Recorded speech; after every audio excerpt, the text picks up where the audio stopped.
পাবেন না এই অন্নপূর্ণার সুবিধা আর কারা নয়? আরো একবার বলি, যদিও বহুবার বলেছি, বলার দরকার নেই, তবু তার আগে আরো একবার শোনাই। মুখ্যমন্ত্রী শুভেন্দু অধিকারী তিনি আজকে এই বিষয়টা খুব স্পষ্টভাবে বলে দিয়েছেন, যোগ্যরাই পাবেন অন্নপূর্ণা যোজনার টাকা, বাদ যাবে লক্ষ্মীর ভান্ডারের বেনজল। খুব গুরুত্বপূর্ণ এই ঘোষণা। লক্ষ্মীর ভান্ডারের টাকা পেয়েছেন 30 লক্ষ ভুয়ো।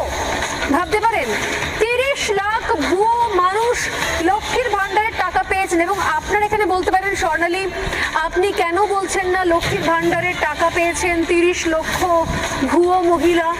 এটা কেন বলছেন না? এটা আপনারা আমাকে প্রশ্ন করতেই পারেন। কিন্তু এর উত্তর হচ্ছে যে আসলে 30 লক্ষ যে ভুয়ো টাকা পেয়েছে, 30 লক্ষ মানুষ বলছে এই কারণে, কারণ শুনলে অবাক হবেন, বেশ কিছু জায়গা থেকে খবর আসছে যে পুরুষরাও নাকি লক্ষ্মীর ভান্ডারের টাকা পেয়ে বসেছিল। এরকম খবর আসছে। এখন যত দিন যাচ্ছে, যত একটু একটু করে বিজেপি সরকারের বয়স বাড়ছে, তত এই সমস্ত ভুল